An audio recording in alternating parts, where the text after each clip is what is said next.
여러분들은 최근에 무엇을 가장 좋아하십니까? 음악 듣기, 여행하기, 영화 보기, 운동하기, 독서, 아니면 맛있는 음식을 먹는 일. 이 프랑스의 문학가인 알랭 드 보통은 사람들이 무언가를 좋아한다는 것이 도대체 무엇일까? 이분이 이런 얘기를 하더라고요. 사람들이 무언가를 좋아한다는 것은 그 사람의 취향이 무엇인지를 알 수 있을 뿐만 아니라 그 사람에게 무엇이 결여되었는지를 말해주는 것이기도 하다. 이렇게 설명하게 돼요. 이를테면 이런 운동을 하시는 분들, 또 운동을 매우 열심히 하시는 분들에게는 크게 두 가지 종류의 어떤 이유 때문이에요. 하나는 정말 운동을 좋아해서 운동을 하는 사람도 있지만 언젠가부터 내 몸이 쇠약해지고 다시금 건강한 어떤 몸을 되찾기 위해서 운동을 하는 사람들이 있다라는 거예요. 그래서 내가 무언가를 좋아한다는 거. 그렇다면 여러분들에게는 한 가지 스스로 질문할 필요가 있다는 거예요. 요즘 최근에 내가 무엇을 지금 좋아하고 있는가?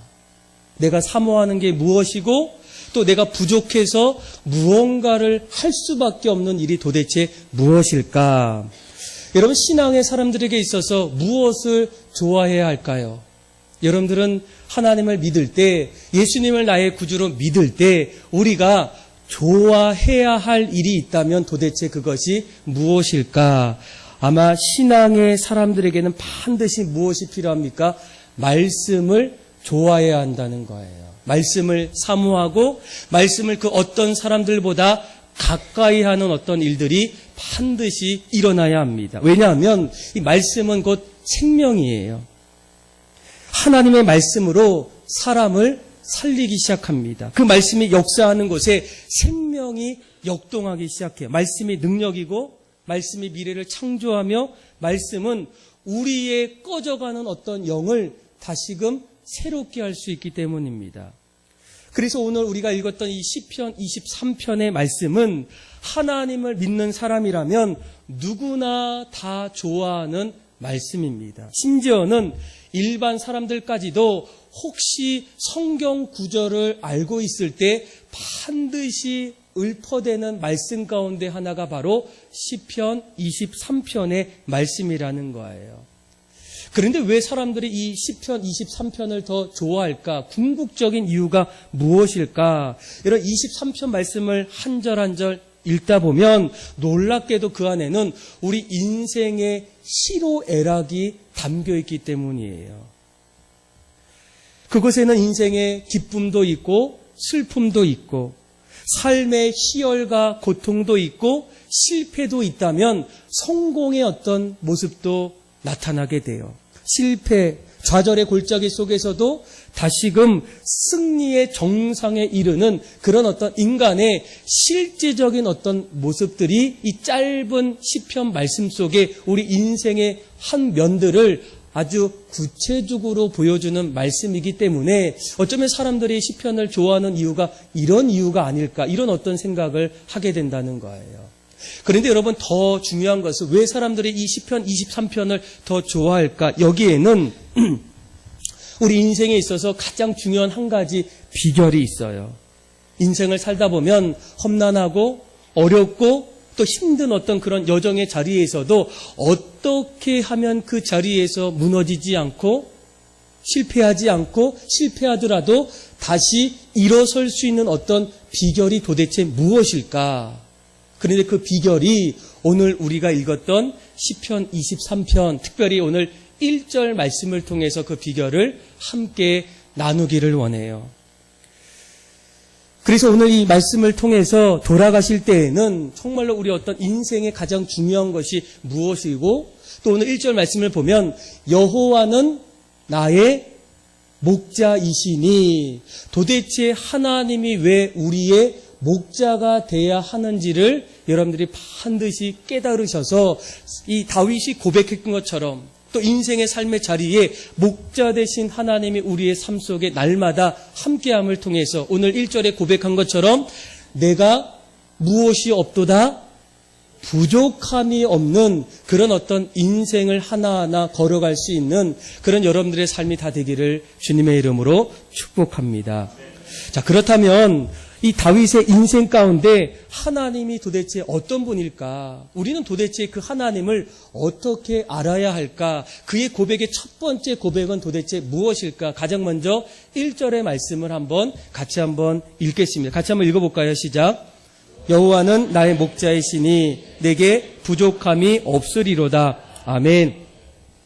여러분, 다윗은 왕이 되기 이전에 그가 했던 일이 바로 목자의 일입니다. 어렸을 때부터 그가 양들을 길렀고 다른 어떤 가축들을 이렇게 돌봤던 어떤 사람이에요. 그런데 참 신기한 것은 그가 어떻게 이 양들과 목자의 관계를 어떻게 하나님과 인간의 관계로 설명할 수 있을까?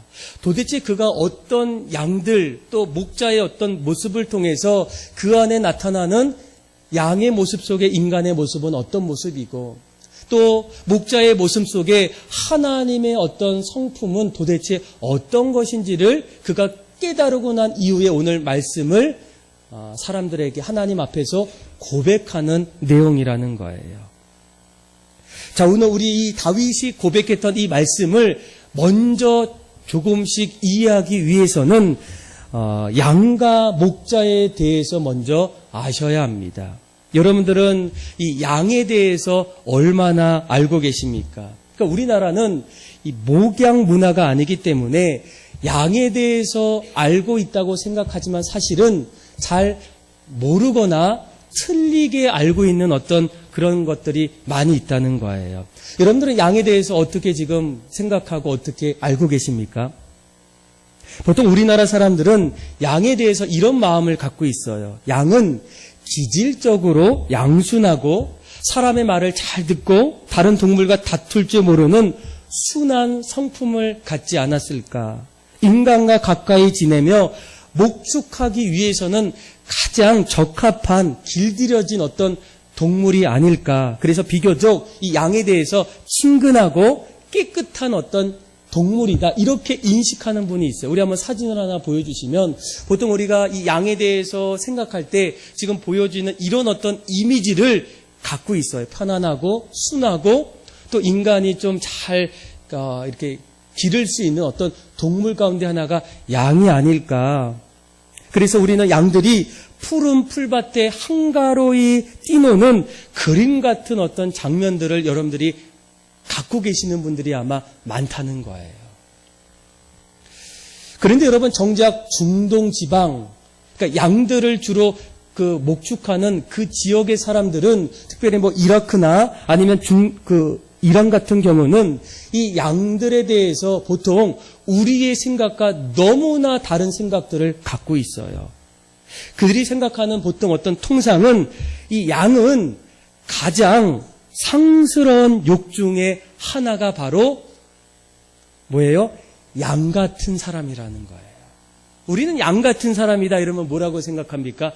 순진하고 착하고. 그런데 이 중동 지역의 사람들은 이 양 같은 사람 이렇게 얘기하면 오히려 이렇게 약간 좀 그 사람을 비하하면서 설명하는 거예요. 이제 내려주시면 돼요. 그 지방 사람들이 어떻습니까? 양에 대해서 양은 가장 듣기 싫어하고 천박하고 치욕적인 말이라는 거예요. 양의 어떤 모습을 보게 되면 양은 생각이 없다는 거예요. 어리석다는 거예요. 고집이 세고 남의 말에 귀를 기울일지 모르는 그런 지저분한 짐승 가운데 하나가 바로 양이라는 거예요. 그래서 성경 안에는 우리가 제물을 드릴 때 양을 드리면서 좀 긍정적인 어떤 것도 있지만 성경에는 양에 대한 어떤 부정적인 어떤 이야기도 들어 있습니다. 우리는 뭐 같아서? 다 양 같아서. 그래서 여러분 이 양이 양으로 살 수 있을 때 가장 중요한 것은 누가 필요합니까? 목자가 필요하다는 거예요. 그리고 어떻게 양과 목자의 관계 속에서 인간과 하나님의 관계를 이 다윗이 설명할 수 있을까? 첫째는 이 양의 이런 어떤 특징 속에서 반드시 양이 살기 위해서는 목자의 어떤 공급함이 반드시 필요하다는 거예요. 여러분, 양들이 살아갈 때 필요한 것이 있다면 무엇이겠습니까? 마실 물, 먹을 수 있는 음식, 편안하게 지낼 수 있는 집이 있어야 돼요. 그런데 중요한 것은 양은 목자가 없을 때 이러한 어떤 필요한 요소들이 해결될 수가 없다는 거예요. 주로 양들이 사는 중동 지역은 땅이 무척 마르고 물이 아주 귀합니다. 더운 날씨에는 손쉽게 물을 마실 수가 없어요. 물을 찾아다니지만 양들이 직접 그 물들을 찾기에는 너무나 어렵다는 거예요. 먹을 것은 어떨까요? 먹을 것 또한 쉽지 않다는 거예요. 이 중동 지역의 기온은 4월부터 10월까지가 건조기입니다. 그리고 11월부터 3월까지는 우기예요. 그래서 우기 때에는 이 양들이 남쪽 광야나 중북부 고원지대나 아니면 산악 골짜기에 풍부한 어떤 풀들을 먹지 않고서는 끊임없이 그들의 어떤 삶을 살아갈 수 없다는 거예요. 그러니까 목자가 양들을 그 높은 고원지대나 남쪽 지역 쪽에 이끌어가지 않으면 얼마간은 살 수 있어도 혼자는 더 이상 살아갈 수 없다라는 거예요. 그래서 창세기에 보게 되면 어느 날 아버지가 요셉에게 형들이 있는 곳 도단이죠. 그러니까 이들이 이제 목축, 이제 양들을 길러요. 그래서 도단까지 이렇게 먼 곳으로 아버지의 부탁을 받고 형들을 찾기 위해 먼 곳으로 갔던 이 요셉의 어떤 이야기를 보더라도 이 양들은 늘 먹을 것을 위해서, 마실 것을 위해서 필요한 곳으로 가게 되는데 이 목자가 없을 때에는 그들이 스스로 더 이상 할 수가 없다는 거예요. 그런데 여러분, 이 양들의 어떤 모습을 우리가 간간히 보고 있으면 우리 인간의 어떤 모습과 비슷한 게 너무나 많다는 거예요. 사실 인간은 스스로 나는 정말로 행복할 수 있다. 이 땅에서 살아갈 때 누구보다도 참된 만족을 누리며 살 수 있다는 거예요. 그래서 어떤 사람은 돈만 있으면 내가 행복하겠다.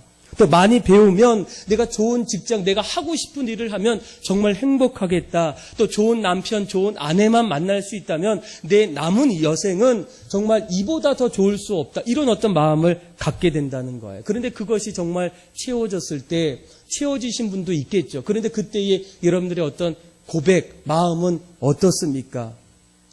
돈이 없어서 불행하다고 말하는 사람도 있지만 사실 돈이 많아서 역시 불행하다고 말하는 사람도 있어요. 돈이 많아서 언젠가부터 걱정하기 시작해요. 돈 때문에 불안하게 돼요. 그리고 돈 때문에 오늘날 나타나고 있는 이 일들을 보면 돈 때문에 돈 사람들이 얼마나 많습니까? 그렇죠? 배우고 높은 자리에 오른 사람도 여러분 마찬가지예요. 언제 내가 그 자리에서 언제 불안하게 내려올까? 그 자리에서 언제까지 서 있을 수 있을까?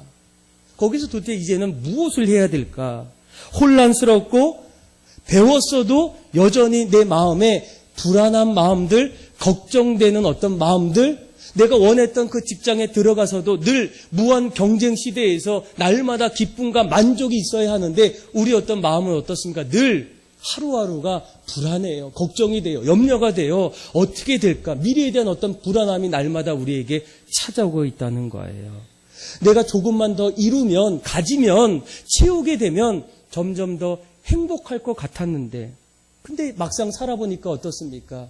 오히려 참된 만족보다는 여전히 채워지지 않는 그런 어떤 공허함도 있고 불안함도 있고 또 걱정과 염려가 여전히 우리 안에 지금도 남아있다는 거예요. 여러분, 그 이유가 도대체 무엇일까? 하나님이 우리를 지으실 때 우리를 영적인 동물로 만드셨어요. 인간은 육적으로만 지은 존재가 아니라 하나님의 형상으로 만드셨기 때문에 우리 안에는 영적으로 채워져야 될 그런 어떤 자리가 있어요. 그래서 하나님을 떠나서는 우리가 아무리 무언가를 채우고 만족해도 더 이상 그 만족이 참된 만족으로 이어질 수 없다라는 거예요. 예수님께서 요한복음에 보면 이제 사마리아 여인에게 찾아가요. 그가 이제 물을 기르러 왔을 때 예수님이 가장 먼저 그녀에게 묻게 돼요. 나에게도 물을 달라고 하는 거예요. 그리고 나서 예수님께서 이 여인에게 아주 중요한 얘기를 합니다. 요한복음 4장 13절 예수께서 대답하여 이르시되 이 물을 마시는 자마다 다시 목마르려니와 마셔도 또 목마르다는 거예요. 그런데 그때 그 다음에 예수님이 이런 얘기를 하셔요. 내가 주는 물을 마시는 자는 영원히 목마르지 아니하나니 내가 주는 물은 그 속에서 영생하도록 솟아나는 샘물과 같다. 그러니까 예수님께서 우리 안에 반드시 참된 만족으로 채워야 할 어떤 우리 안에 영적인 자리가 있을 때 그것은 이 땅에서 줄 수 없다는 거예요. 아무리 내가 물로 마시고 어떤 다른 물질로 채워도 또다시 목마를 수밖에 없다는 거예요. 영적으로 채워지지 않기 때문에. 그래서 이사야 선지자도 뭐라고 얘기합니까? 너희 목마른 자들아 물로 나오라. 돈 없는 자도 오라. 너희가 와서 사 먹되 돈 없이 값 없이 와서 포도주와 젖을 사라. 수고하고 무거운 짐진 자들아 누구에게로 옵니까? 다 내게로 오라는 거예요. 내가 너희를 쉬게 하리라. 우리 안에 여전히 채워지고 만족할 줄 알았지만 하나님의 은혜가 임하지 않고 하나님께서 영적인 어떤 체험을 주지 않은 우리는 여전히 공허하고 부족함을 늘 느낄 수밖에 없다는 거예요. 그것이 여러분 양의 모습과 같지 않습니까?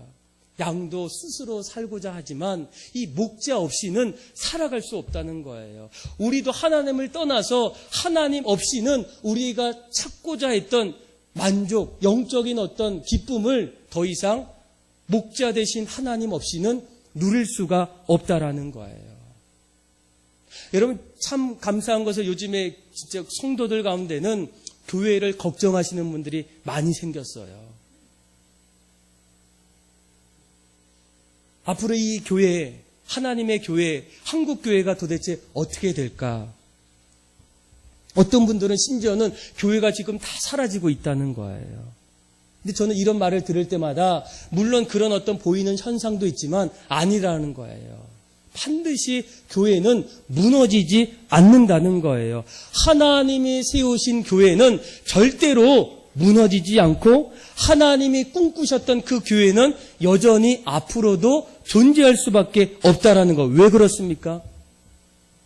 지금도 영적으로 갈급한 사람들, 아무리 세상이 변하고 아무리 세상이 편해도 그 세상이 우리에게 줄 수 없는 하나님의 평강과 은혜가 그것을 갈망하는 사람들이 여전히 이곳을 바라보고 있다는 거예요. 얼마 전에 어떤 분이 저에게 찾아오셨어요. 그분은 교회를 안 다니셔요. 근데 그분이 저에게 이런 얘기를 하더라고요. 목사님, 제가 새벽마다 이 교회를 바라보면서 기도한다는 거예요. 왜요? 제 안에 좀 아픔도 있고 부족함이 있다는 거예요. 그러면서 제가 그 말을 다 듣고 나서 기도해 줬는데, 그게 이제 어떻게 성경책은 있습니까? 누군가 자기에게 그 얘기를 했을 때 성경책을 주셨다는, 그리고 나서 이제 얼마 전에 교회를 한번 오셨어요. 제가 그 모습을 보고, 야, 우리가 전도를 열심히 하고, 또 선교를 뭐 열심히 하든 안 하든 그걸 떠나서 지금도 여전히 목마르고 부족함을 채우기를 원하는 알지 못하는 수많은 사람들이 여전히 우리가 살고 있는 이 세상에 남아있다는 거예요. 그래서 이 다윗은 이 양들의 삶을 살기 위해서는 공급자 되어주시는 이 목자가 없이는 살아갈 수 없는 것처럼 하나님이 없이는 우리 역시도 살아갈 수 없기 때문에 그 하나님을 뭐라고 고백합니까? 하나님은 여호와는 나의 목자라고 고백하는 거예요. 여기에서 하나님은 어떤 분인가? 공급자 되시는 하나님이라는 거예요. 세상이 줄 수 없고 세상이 부어줄 수 없는 영적인 공급함을 우리에게 주시는 그분이 바로 하나님이라는 거예요. 다윗은 신앙의 삶의 여정에 그런 모습들을 보게 되었고 그 모습 속에 여호와는 나의 목자이십니다. 이런 고백을 하기 시작한다는 거예요. 여러분들의 하나님은 어떤 하나님이시겠습니까? 두 번째로 이 목자의 어떤 살아가는 모습을 보면 이 목자는 양들 앞에서 이 보호자의 어떤 역할을 하게 돼요. 여러분, 양에 대해서 제가 또 한 번 몰랐던 사실이 하나 있어요. 여러분, 양은 머리 위에 뿔이 있나요? 아니면 뿔이 없나요? 자, 우리 한번 사진을 한번 보세요. 제가 보통 알고 있었던 것은 이 양은 보통 머리에, 그쵸? 뿔이 없어요. 그 전이죠. 그쵸? 뿔이 없어요. 그런데 또 찾아보니까 이 양은, 어느 양은 또 뿔이 있는 거예요. 근데 여러분, 이 뿔의 용도가 도대체 무엇일까? 뿔은 맹수의 어떤 공격에 내가 보호하기 위해서 대부분 뿔이 그런 어떤 용도로 사용해요. 누가 나를 공격할 때, 또 내 어떤 신변에 어떤 위험이 있을 때 반드시 어떻습니까? 이 양이든 누구든 그 뿔이 있는 어떤 동물은 그 뿔을 가지고 사용한다는 거예요. 그런데 여러분, 신기하게도 이 양들은 겁이 많아서 이 뿔이 있음에도 불구하고 맹수가 이렇게 점점 가까이 오면 싸우지 않고 어떻게 합니까? 도망가기 일쑤라는 거예요. 그리고 뿔을 사용할 때가 있어요. 언제 사용하냐면 먹을 때 자기들끼리, 이제 양들끼리 먹을 때 좀 비만하고 몸이 둔해서 서로 붙어 있으면 내가 먹을 거 못 먹으니까 그 옆에 있는 양들을 밀쳐내기 위해서 가라고 할 때 이 뿔을 보통 양들은 사용한다는 거예요. 그런데 여러분, 이 다윗이 왜 이렇게 고백했을까? 이런 모습 속에 우리 인간의 어떤 비슷한 모습이 있다는 거예요. 여러분, 우리가 이 세상을 살아갈 때 하나님은 이 세상에서 빛과 소금의 역할을 감당할 수 있도록 우리에게 주신 어떤 뿔 같은 것이 있어요. 하나님의 말씀과 기도입니다. 내가 세상에서 참 어렵게 살아가도 그 말씀이 능력이에요. 그 말씀이 내 삶을 다시금 일으킵니다. 어둠의 자리에서 다시 일으킬 수 있는 것이 주의 말씀. 그래서 하나님의 말씀은 살아있고 운동력이 있어 좌우의 어떤 검보다 예리하다, 이렇게 말하고 있지 않습니까? 그리고 또 우리에게 준 것이 바로 뿔 같은 기도예요. 아무것도 염려하지 말고 기도 외에는 다른 유가 나갈 수 없다는 거예요. 하나님이 세상에서 하나님의 자녀로서 살아갈 수 있도록 우리에게 말씀과 기도를 뿔같이 우리에게 주셨는데, 여러분, 우리는 어떻습니까? 그 두 가지 뿔을 양들처럼 사용하지 않아요. 오히려 도망갈 때가 많아요. 그리고 언제 신앙 안에서 이런 일들을 합니까? 교회 안에서 서로 의견이 맞지 않을 때, 서로 다툴 때, 어떤 사역을 할 때 뭘 먼저 해야 될까? 여러 가지 어떤 일들 앞에서 갈등하기 시작할 때, 이때 말씀과 기도의 어떤 신앙의 테두리 안에서 우리가 서로의 목소리를 높여가는 어떤 일들이 너무나 많이 일어나고 있다는 거예요. 그래서 이때마다 목자가 양들이 맹수의 위험이 왔을 때, 또 이 양들이 독초를 먹고 있을 때, 또 서로 뿔 가지고 서로 다투고 있을 때 이 목자는 어떻게 합니까? 그들을 막대기와 지팡이로 보호하기 시작한다는 거예요. 맹수가 올 때에는 막대기로 이 맹수를 물리치고, 서로 다툴 때에는 이 지팡이로 그들을 다시 서로 나누게 돼요. 그래서 하나님은 어떤 분일까? 왜 다윗은 하나님은 나의 목자라고 얘기하셨을까? 우리 인생의 이런 삶의 자리에서 내가 세상에서 점점 무너지고 어려울 때, 또 서로 다투고 있을 때, 서로 마음이 곤란할 때 하나님은 목자 되신 하나님으로 찾아오셔서 우리의 상한 마음들, 찢어졌던 우리의 가슴의 어떤 그 자리에 하나님은 우리를 보호자로 오신다는 거예요.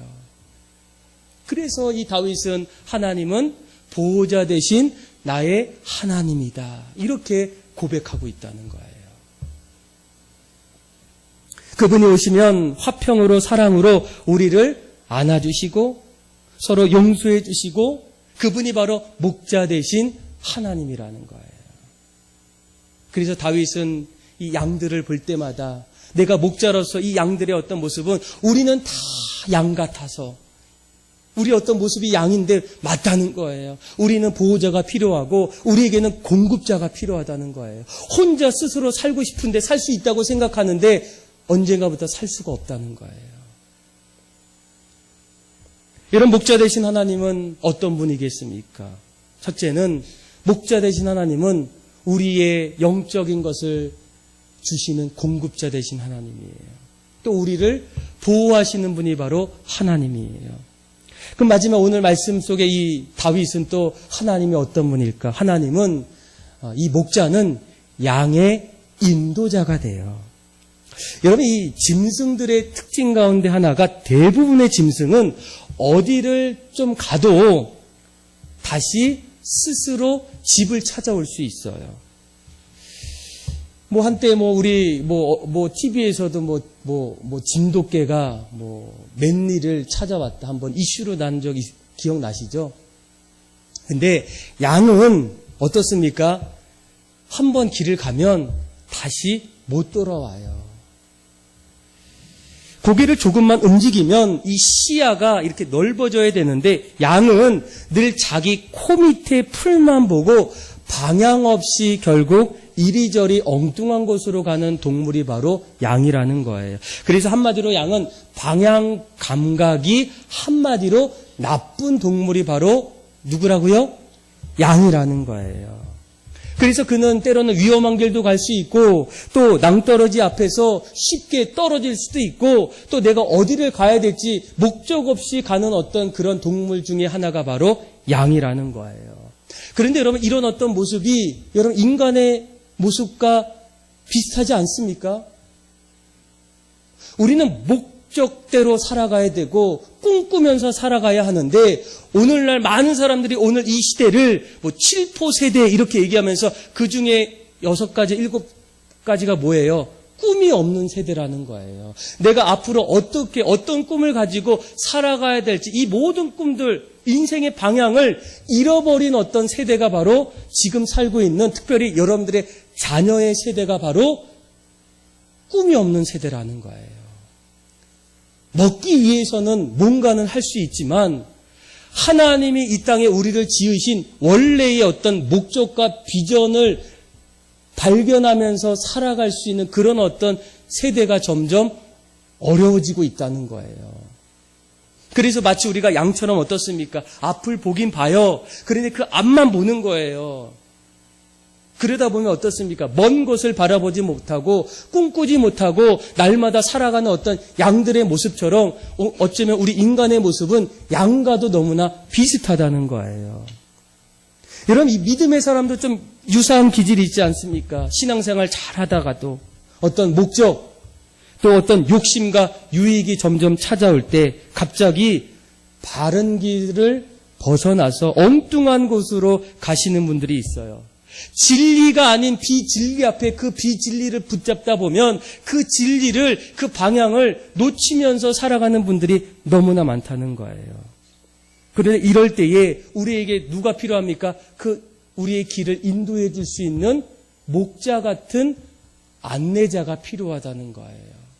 그래서 다윗은 어떻게 얘기합니까? 여호와는 나의 목자라고 고백할 때 꿈이 없는 이 시대에, 방향이 없는 우리 자녀들 세대에, 또 앞으로 우리가 어떻게 살아갈지 모르는 그런 어떤 세대에 우리의 삶의 길을 예비해 주시고 인도해 주시는 그 하나님을 만날 수 있다면 그분이 우리의 목자가 되어서 우리는 어떻게 고백할 수 있다고요?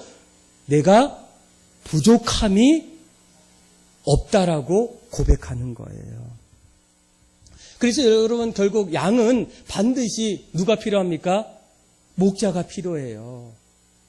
이 다윗은 이런 어떤 모습을 보면서 그렇구나, 우리 인간도 하나님 없이는 살 수는 있어도 참된 삶, 행복한 삶, 하나님이 꿈꾸셨던 그 삶을 살아갈 수 없음을 그가 깨달아서 그의 고백은 뭐라고 고백합니까? 하나님은 우리의 공급자 되어주시고 하나님은 우리의 보호자 되어주시며 하나님은 날마다 우리의 삶의 길에 안내자 되어주셔서 여호와는 나의 목자이시기 때문에 그의 마지막 고백은 뭐예요? 내가 부족함이 없으리로다. 이런 어떤 고백이 다윗의 온전한 고백 속에 나타나게 돼요.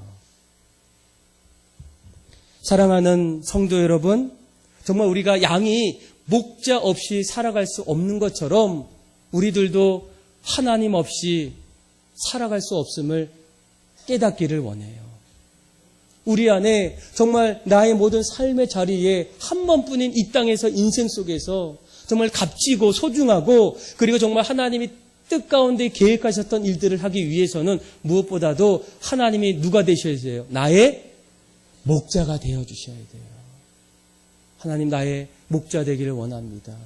하나님 나의 목자가 되어주셔서 내 영적인 갈급함 속에서 나에게 영적인 충만함을 주시고 하나님 내가 사방에 우겨싸움을 당하여도 하나님 날마다 눈동자같이 보호자가 되어주셔서 넘어질지라도 다시 일어서고 힘들지라도 끝까지 갈 수 있는 어떤 보호자의 힘을 주시고 또 내가 가는 그 길이 목적 없는 길이 아니라 분명한 길, 진리의 길, 하나님이 나를 통해 이루고자 하셨던 그 길을 어떻게 합니까? 하나님이 나의 목자 되어주실 때에 가능하다는 거예요.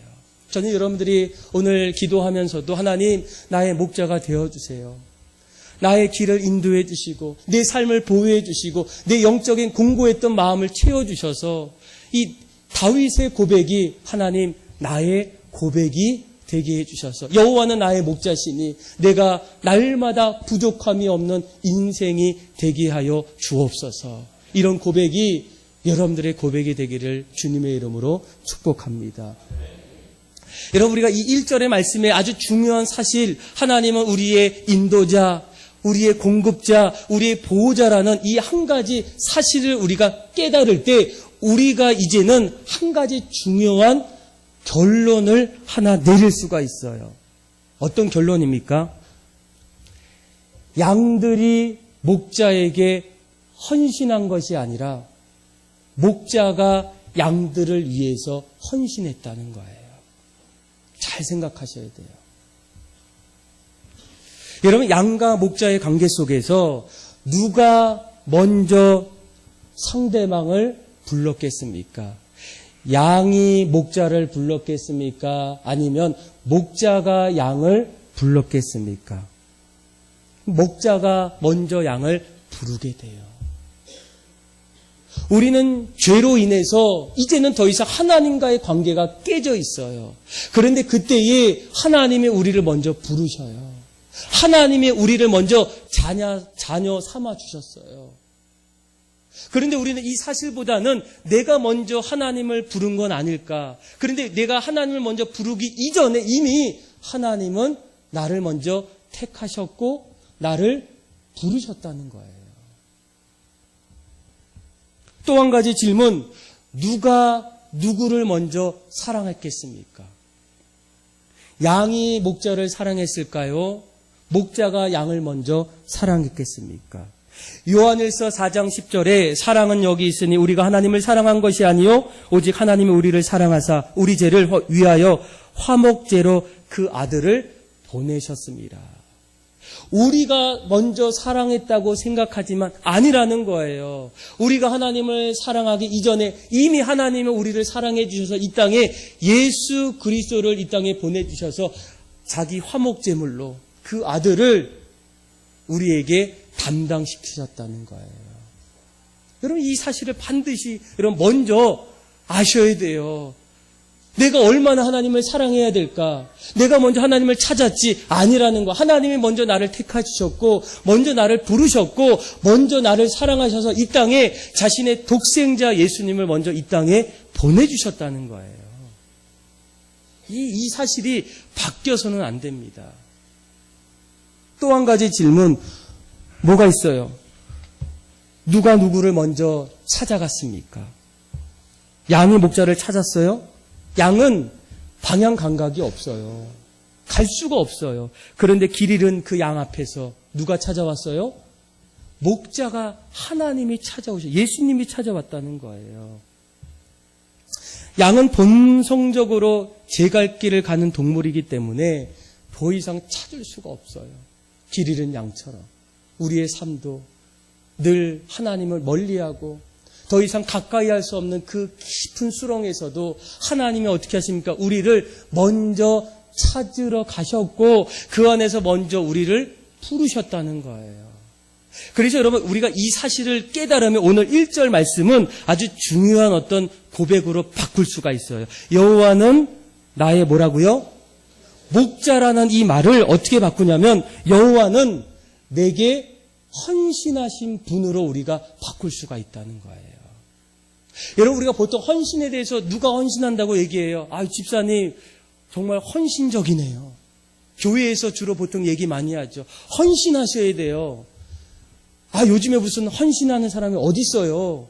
이제는 이 헌신이 자기 중심으로 마치 양이 하나님을 찾았고 양이 하나님을 불렀고 양이 먼저 하나님을 사랑한 것처럼 이런 어떤 모습으로 지금 일어나는 일들이 너무나 많이 일어나고 있어요. 우리가 오늘 이 말씀만 깨달으면 우리 어떤 생각들이 바꿔져야 되지 않겠습니까? 하나님이 나를 위해 헌신하는 분이에요. 그래서 나를 먼저 찾으셨고 나를 먼저 부르셨고 나를 위해서 사랑으로 그의 아들 독생자 예수님을 보내주셨는데 우리가 그분의 어떤 헌신 앞에서 우리의 삶을 조금이라도 드린다는 것이 여러분 어떤 의미겠습니까? 그런데 우리는 종종 이 사실을 좀 잘 깨닫지 못하고 집사님 이제 왜 이렇게 헌신해? 왜 이렇게 열심히 해? 그렇게 하면 되겠어요? 지금 다들 집에 가야 되는데 이런 어떤 이야기가 이제는 너무나 괜찮게 들려와요. 또 아무렇지 않게 얘기해요. 우리가 하나님 말씀을 제대로 모르고 하나님의 어떤 사랑과 의미를 깨닫지 못하고 겉으로 우리가 알고 있는 그 하나님 앞에서 우리가 자꾸만 이렇게 실수하는 일들이 많아지는데 우리가 아니라는 거예요. 우리가 정말로 오늘 말씀처럼 이 다윗이 여호와는 나의 목자이셔서 그분이 나의 삶의 공급자 되어주시고 그분이 나의 삶의 보호자 되어주시고 삶의 목적의 인도자 되어주셔서 그가 나를 먼저 부르셨고 사랑해 주셨고 늘 푸른 초장 쉴만한 물가로 인도해 주셨다는 그래서 우리를 위해서 예수님을 보내주셨다는 그 엄청난 일들을 우리가 마음으로 깨닫고 우리의 삶으로 이제는 다시 일어설 수 있다면 우리의 어떤 헌신이라는 얘기는 비교할 수 없는 헌신이에요. 말하기도 너무나 부끄러운 헌신이라는 거예요. 주일을 하루를 하나님 앞에 그 시간에 드린다는 것도 사실은 이제는 그게 자랑거리가 아니라는 거예요. 왜일까요? 하나님이 우리를 위해서 헌신하셨기 때문에 하나님이 우리를 위해서 우리를 인도해 주시고 보호해 주시고 그리고 그 자리에서 날마다 우리의 인생의 길을 안내해 주셨기 때문에 사랑하는 믿음의 성도 여러분, 저는 여러분들이 오늘 이 1절의 말씀을 통해서 도대체 내가 믿는 하나님은 어떤 하나님일까? 여러 가지 말할 수 있지만 이제는 하나님 나의 어떤 신앙의 고백이 다윗의 똑같은 고백이 되어서 하나님이 나의 목자가 되셔서 내 삶을 공급해 주시고 내 삶을 보호해 주시고 내 삶의 길을 인도해 주셔서 이제는 더 이상 부족함이 없는 인생으로 살게 해주시고 날마다 주님 곁에서 주님의 사람으로 날마다 어디 가든 어디에 있든 늘 승리하며 살아가는 그런 믿음의 성도들의 삶이 다 되기를 주님의 이름으로 축복합니다. 기도하겠습니다.